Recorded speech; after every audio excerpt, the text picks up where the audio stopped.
Sauve-nous, Seigneur notre Dieu, rassemble-nous du milieu des nations, que nous rendrions grâce à ton Saint-Nom, fiers de chanter ta louange. Au nom du Père et du Fils et du Saint-Esprit, Amen. le Seigneur soit avec vous. Avec votre esprit. Le Seigneur cherche toujours et veut toujours rassembler son peuple. Il veut la communion. L'amour rassemble, l'amour appelle les membres d'une famille à faire un, à constituer un seul être dans la communion d'esprit, dans la communion d'acceptation mutuelle. Et à chaque Eucharistie, le Seigneur veut réaliser cela avec nous. Aujourd'hui, alors que nous célébrons cette messe, nous voulons porter dans notre cœur une intention spéciale pour notre frère Art Leclerc, qui célèbre en fait ses 75 ans d'âge, d'anniversaire, anniversaire de naissance. Et puis aussi, on va porter notre cœur, notre frère Stéphane, pour sa santé. On va offrir tout cela au Seigneur ce matin, lui le Dieu d'amour qui écoute la voix de ses enfants. Avec cette confiance-là dans nos cœurs, nous allons nous tourner vers le Père de toute miséricorde.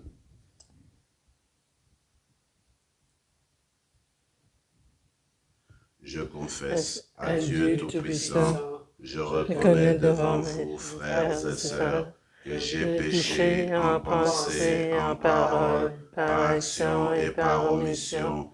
Oui, j'ai vraiment péché. C'est pourquoi je supplie la bienheureuse Vierge Marie, les anges et tous les saints, et vous aussi, frères et sœurs, de prier pour moi, le Seigneur notre Dieu. Que Dieu Tout-Puissant nous fasse miséricorde, qu'il nous pardonne nos péchés et nous conduise à la vie éternelle. Amen. Seigneur, prends pitié. Seigneur, prends pitié. Ô Christ, prends pitié. Ô Christ, prends pitié. Seigneur, prends pitié. Seigneur, prends pitié. Prions le Seigneur.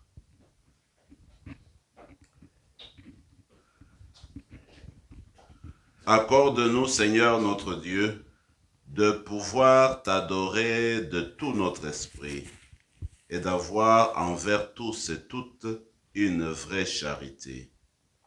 Par Jésus-Christ, ton Fils, notre Seigneur, qui vit et règne avec toi dans l'unité du Saint-Esprit, Dieu, pour les siècles des siècles. Amen. Amen.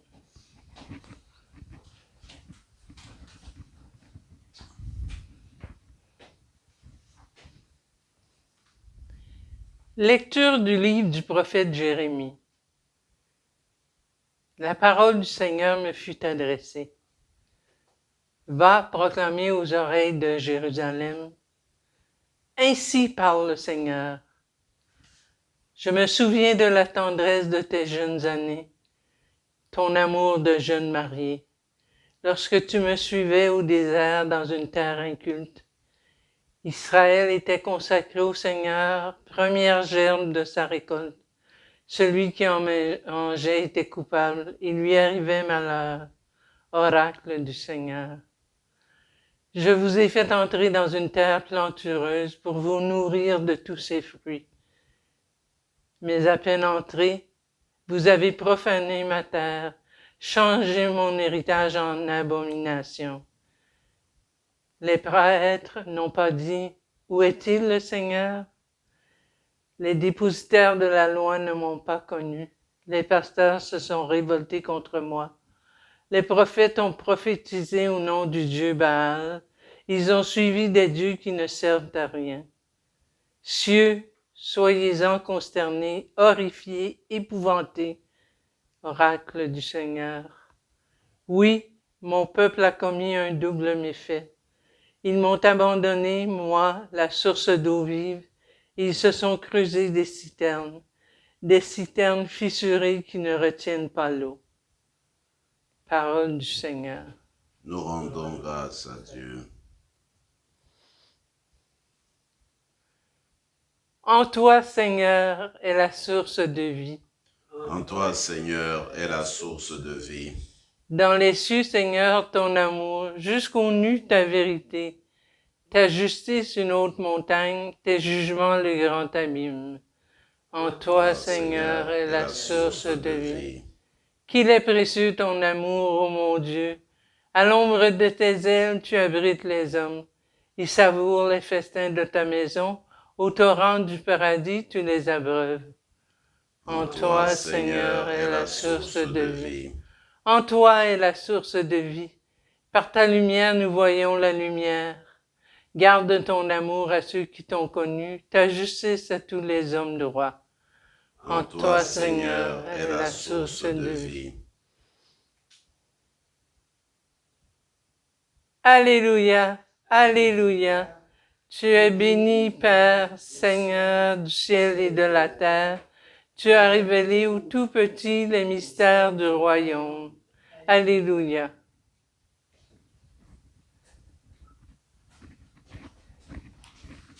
Le Seigneur soit avec vous. Avec votre esprit. Évangile de Jésus-Christ selon saint Matthieu. À toi, Seigneur. En ce temps-là, les disciples s'approchèrent de Jésus et lui disent: « Pourquoi leur parles-tu en parabole ?»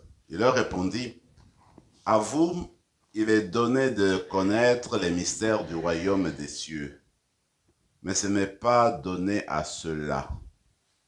À celui qui a, on donnera, et il sera dans l'abondance. À celui qui n'a pas, on enlèvera même ce qu'il a. Si je leur parle en parabole, c'est parce qu'ils regardent sans regarder, et qu'ils écoutent sans écouter ni comprendre. Ainsi s'accomplit pour eux la prophétie d'Isaïe. Vous aurez beau écouter, vous ne comprendrez pas. Vous aurez beau regarder, vous ne verrez pas. Le cœur de ce peuple s'est alourdi. Ils sont devenus durs d'oreille. Ils se sont bouchés les yeux, de peur que leurs yeux ne voient, que leurs oreilles n'entendent, que leur cœur ne comprenne, qu'ils ne se convertissent, et moi, je les guérirai. Mais vous, heureux vos yeux, puisqu'ils voient, et vos oreilles, puisqu'elles entendent. Amen, je vous le dis, beaucoup de prophètes et de justes ont désiré voir ce que vous voyez, et ne l'ont pas vu. Entendre ce que vous entendez, et ne l'ont pas entendu. Acclamons la parole du Seigneur. Louange à Jésus.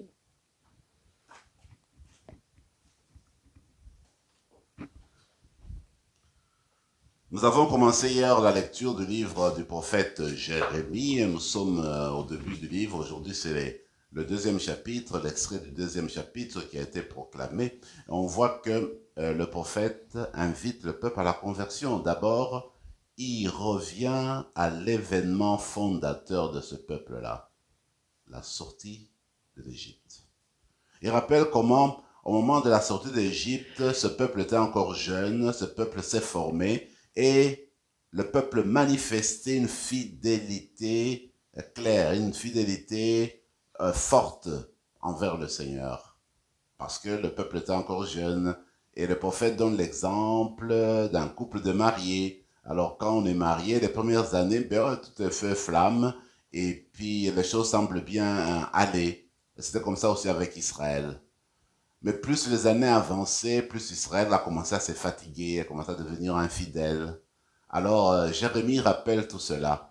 Ce qui est beau, c'est de voir qu'il rappelle qu'en fait, même au sein du peuple, quand le Seigneur lui a accordé une terre plantureuse, quand il lui a accordé le pays où coule le lait et le miel, eh bien, Israël tout de suite ne s'est même pas rendu compte de ce don extraordinaire.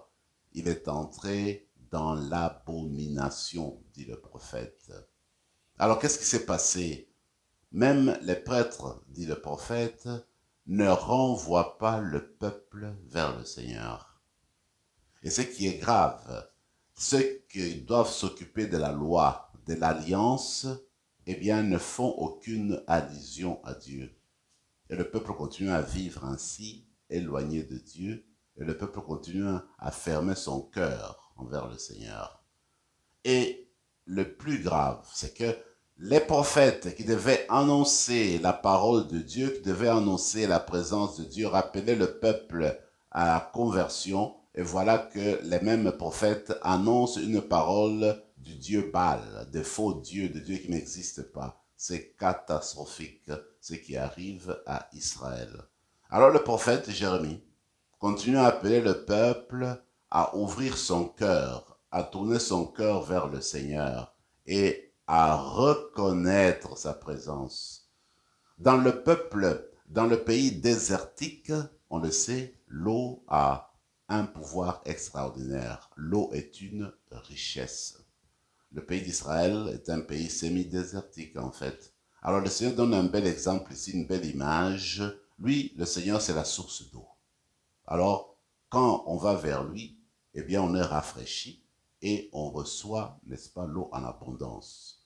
Mais voilà qu'Israël s'est détaché de Dieu et pour cela, pour avoir son nom à lui, il s'est construit des citernes. Mais le Seigneur dit, vos citernes sont fissurées. Pourquoi? Parce que, eh bien, vous mettrez de l'eau et l'eau va disparaître. En fait, ça c'est s'abandonner dans les mains des faux dieux qui n'ont pas d'assurance, qui ne donnent pas la lumière et qui ne donnent pas la voie du salut. Quand on réfléchit à tout cela, on peut revenir sur notre propre âme, sur nos propres communautés chrétiennes. En fait, c'est au quotidien que nous devons refléter notre fidélité à Dieu. Même au quotidien, dans une journée, on peut se fatiguer de mettre toujours Dieu au centre. Même au quotidien, on peut facilement remplacer Dieu par d'autres choses, d'autres préoccupations. Et ce que le Seigneur attend de nous, en fait, c'est reconnaître d'abord sa présence dans nos vies. Reconnaître que c'est lui la source de notre vie, la source de notre être, la source de notre existence. Et c'est là au quotidien. On veut aller plus loin à chaque jour, à savoir que quand on se lève le matin du lit, cette énergie, cette force que nous recevons vient d'un autre, vient d'une autre personne. Et le fait que nous respirions même quand nous dormons, tout cela c'est extraordinaire. Eh bien, ça nous vient d'un autre. Notre vie vient d'un autre, justement, vient de Dieu. Alors il me semble que cette attitude d'Israël vient nous chercher, vient nous conduire à faire un examen de conscience pour voir si nous-mêmes nous ne faisons pas la même chose. Et moi j'insiste, cette attitude-là, eh bien, il faut la revoir, il faut la revoir au quotidien pour que nous gardions toujours Dieu au centre de tout, à chaque instant de nos vies. L'évangile, on nous parle des paraboles, c'est vrai que le Seigneur Jésus a prêché, a enseigné, il y a tout un nombre extraordinaire de paraboles dans l'évangile, si vous voulez, dans les 4 évangiles. Alors, il me semble que quand on veut parler de Dieu, les mots humains, les paroles humaines parfois ne conviennent pas, ne sont pas suffisantes, les paroles, pour dire la vérité de Dieu, pour révéler la nature de Dieu. Il faut aller chercher des paraboles pour justement exprimer ce que Dieu attend de nous, ce qu'est Dieu et ce que le Seigneur veut nous donner comme enseignement, comme message. Encore une fois, on peut revenir sur la poésie. Regardez, on peut vivre l'amour entre deux personnes. Parfois, c'est difficile d'exprimer son cœur, comment tu te sens. Alors, les auteurs qui ont ce don-là, ils expriment cet amour, cette relation sous forme de poésie. Parce que les mots de tous les jours n'arrivent pas à dire ce qu'ils ressentent. Alors, il faut aller chercher une autre manière de parler, un autre style littéraire pour exprimer leur amour. Aussi, le Seigneur a utilisé des paraboles pour révéler l'amour de Dieu, pour révéler la grâce de Dieu. Il a fallu ce type d'expression, ce genre littéraire, pour nous conduire à la vérité de Dieu. Mais maintenant, nous autres là, de notre côté, ce que nous devons demander, c'est avoir les oreilles toujours ouvertes, avoir l'esprit toujours ouvert, le cœur toujours ouvert, pour saisir le message, pour saisir la parole de Dieu. Parce que sans le concours de l'esprit, nous ne pouvons pas vraiment capter ce que Dieu veut nous dire. Alors, dans la célébration d'aujourd'hui, nous allons nous tourner vers le Seigneur en lui demandant cette grâce-là de comprendre sa parole, de nous mettre toujours à l'écoute de ce qu'il nous dit. Et quand nous avons écouté, nous avons accueilli cette parole, nous allons la laisser se loger en nous pour nous transformer, nous changer, et qu'à notre tour, nous apprenions à la partager avec les autres, et même en le faisant avec d'autres paraboles, justement, qui devient une expression pour dire vraiment la vérité qu'on n'arrive pas à exprimer avec les mots de tous les jours. Continuons notre célébration eucharistique, le Seigneur qui nous rassemble, qui nous unit, et continuons à porter les personnes que nous aimons dans notre cœur, et notamment notre ami Art qui célèbre en fait son anniversaire. Nous voulons prier aussi pour Stéphane et toutes les personnes que nous aimons dans notre cœur. Nous allons les mettre sur la patène pour les offrir ensemble avec le Seigneur. Amen.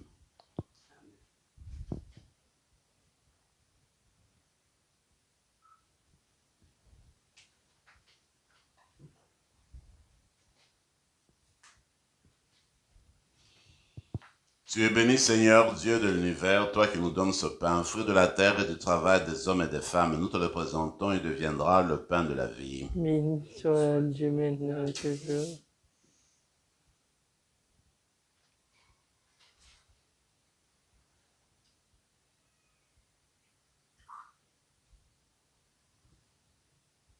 Comme c'est au semé au vin pour le sacrement de la violence, puissions-nous être unis à la divinité de celui qui a pris notre humanité.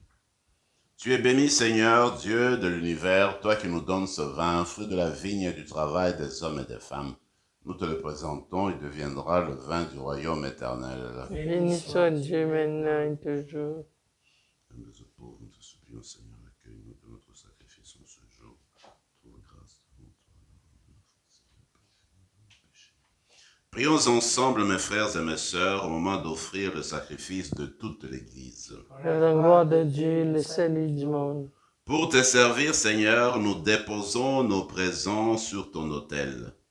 Accueille-les favorablement pour qu'ils deviennent le sacrement de notre rédemption par le Christ notre Seigneur. Amen. Le Seigneur soit avec vous. Et avec votre esprit, Élevons notre cœur. le tournons vers le Seigneur. Rendons grâce au Seigneur notre Dieu. Cela est juste et bon. Vraiment, il est juste et bon pour ta gloire et notre salut, de t'offrir notre action de grâce, toujours et en tout lieu.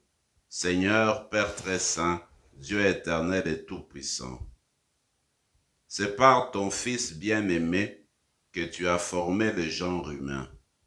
Et c'est encore par lui que, dans ta grande bonté, tu le renouvelles. Voilà pourquoi toutes les créatures te servent. Le peuple que tu as racheté célèbre ta louange. Les saints te bénissent d'un seul cœur. Et déjà, nous pouvons te louer avec tous les anges et, dans la joie, nous ne cessons de proclamer. Saint, Saint, Saint, le Seigneur Dieu de l'univers. Le ciel et la terre sont remplis de ta gloire. Hosanna au plus haut des cieux. Béni soit celui qui est au nom du Seigneur. Hosanna au plus haut des cieux. Tu es vraiment saint, Dieu de l'univers, et il est juste que toute la création proclame ta louange, car c'est toi qui donnes la vie, c'est toi qui sanctifies toutes choses, par ton Fils Jésus-Christ notre Seigneur, avec la puissance de l'Esprit Saint, et tu ne cesses de rassembler ton peuple, afin que, du levant au couchant du soleil, une offrande pure soit présentée à ton nom. C'est pourquoi nous te supplions, Seigneur, de consacrer toi-même les offrandes que nous apportons. Sanctifie-les par ton esprit pour qu'elles deviennent le corps et le sang de ton Fils Jésus-Christ notre Seigneur, qui nous a dit de célébrer ce mystère. La nuit même, où il fut livré, il prit le pain. En te rendant grâce, il dit la bénédiction. Il rompit le pain et le donna à ses disciples en disant, « Prenez et mangez-en tous, ceci est mon corps livré pour vous. »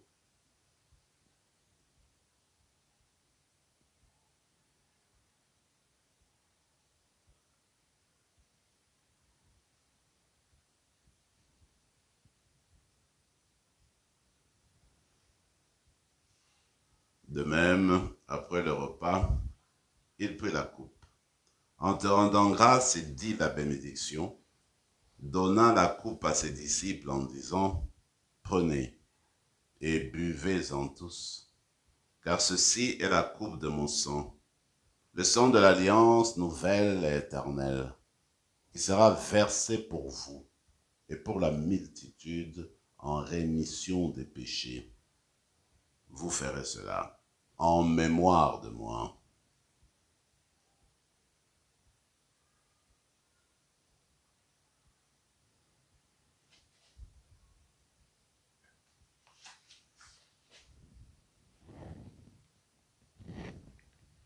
Acclamons le mystère de la foi. Quand nous mangeons ce pain, buvons à cette coupe, nous annonçons ta mort, Seigneur ressuscité, et nous attendons que tu viennes. En faisant ainsi mémoire de ton Fils, de sa passion qui nous sauve, de sa glorieuse résurrection et de son ascension dans le ciel, alors que nous attendons son dernier avènement, nous t'offrons, Seigneur, en action de grâce, ce sacrifice vivant et saint. Regarde, nous t'en prions, l'oblation de ton Église, et daigne y reconnaître ton Fils qui, selon ta volonté, s'est offert en sacrifice pour nous réconcilier avec toi. Quand nous serons nourris de son corps et de son sang et remplis de l'Esprit Saint, accorde-nous d'être un seul corps et un seul esprit dans le Christ. Que l'Esprit Saint fasse de nous une éternelle offrande à ta gloire, pour que nous obtenions un jour l'héritage promis avec tes élus. En premier lieu, la bienheureuse Vierge Marie, Mère de Dieu, avec Saint Joseph son époux, des bienheureux apôtres, des martyrs, des glorieux martyrs, Saint Laurent, et tous les saints qui ne cessent d'intercéder auprès de toi et nous assurent de ton secours. Et maintenant, nous te supplions, Seigneur, par le sacrifice qui nous réconcilie avec toi, étends au monde entier le salut et la paix. Affermis ton Église en pèlerinage sur la terre, dans la foi et la charité, en union avec ton serviteur, notre pape François, notre évêque Marcel, l'ensemble des évêques, les prêtres, les diacres et tout le peuple que tu as racheté. Écoute en ta bonté les prières de ta famille que tu as voulu rassembler devant toi. Dans ta miséricorde, ramène à toi, Père très aimant, tous tes enfants dispersés. Pour nos frères et sœurs défunts, et pour tous ceux qui ont quitté ce monde et trouvent grâce devant toi, nous te prions, en ta bienveillance, accueille-les dans ton royaume, où nous espérons être comblés de ta gloire, tous ensemble et pour l'éternité, par le Christ notre Seigneur, par qui te donne au monde toute grâce et tout bien.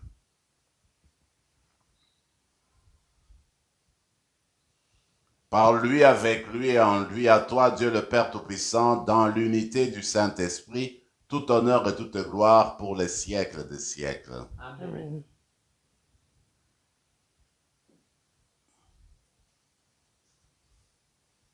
Comme l'avons appris du Sauveur, et selon son commandement, nous osons dire, Notre Père qui es aux cieux, que ton nom soit sanctifié, que ton règne vienne, que ta volonté soit faite sur la terre comme au ciel. Donne-nous aujourd'hui notre pain de ce jour. Pardonne-nous nos offenses comme nous pardonnons aussi à ceux qui nous ont offensés. Et ne nous laisse pas entrer en tentation, mais délivre-nous du mal. Délivre-nous de tout mal, Seigneur, et donne la paix à notre temps. Soutenus par ta miséricorde, nous serons libérés de tout péché, à l'abri de toute épreuve. Nous qui attendons que se réalise cette bienheureuse espérance, l'avènement de Jésus-Christ, notre Sauveur. Et c'est à toi qu'appartiennent le règne, la puissance et la gloire pour les siècles des siècles. Seigneur Jésus-Christ, tu as dit à tes apôtres, je vous laisse la paix, je vous donne ma paix. Ne regarde pas nos péchés, mais la foi de ton Église, pour que ta volonté s'accomplisse, donne-lui toujours cette paix, et conduis-la vers l'unité parfaite, toi qui vis et règnes pour les siècles des siècles. Amen. Que la paix du Seigneur soit toujours avec vous. Et avec votre esprit, Agneau de Dieu, qui enlève le péché du monde, prends pitié de nous. Agneau de Dieu qui enlève le péché du monde, prends pitié de nous. Agneau de Dieu qui enlève le péché du monde, donne-nous la paix. Seigneur Jésus-Christ, que cette communion à ton corps et à ton sang n'entraîne pour nous ni jugement ni condamnation, mais que par ta bonté, elle soutienne notre esprit et notre corps et nous donne la guérison.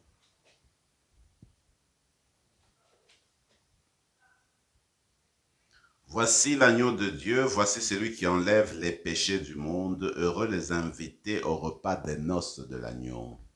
Seigneur, je ne suis pas digne de te recevoir, mais dis seulement une parole, je serai guéri. Que le corps et le sang du Christ nous gardent pour la vie éternelle. Amen.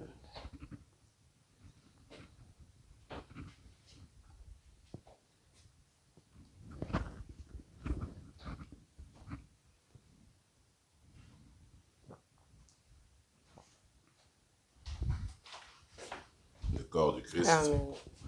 Le corps du Christ. Amen.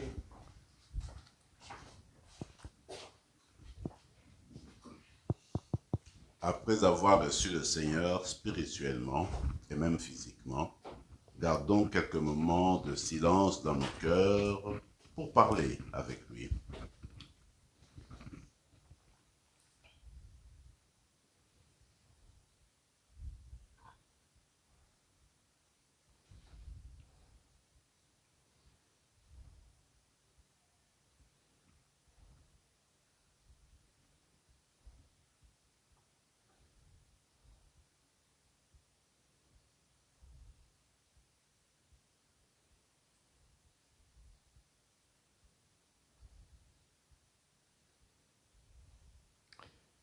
Sur ton serviteur, que tu illumines ta face. Sauve-moi dans ta miséricorde, Seigneur, garde-moi d'être humilié, car je t'ai invoqué. Prions encore le Seigneur. Nous avons été fortifiés par le sacrement de notre rédemption, et nous t'en prions, Seigneur, que cette nourriture pour le salut éternel nous fasse progresser dans la foi véritable. Par le Christ, notre Seigneur. Amen.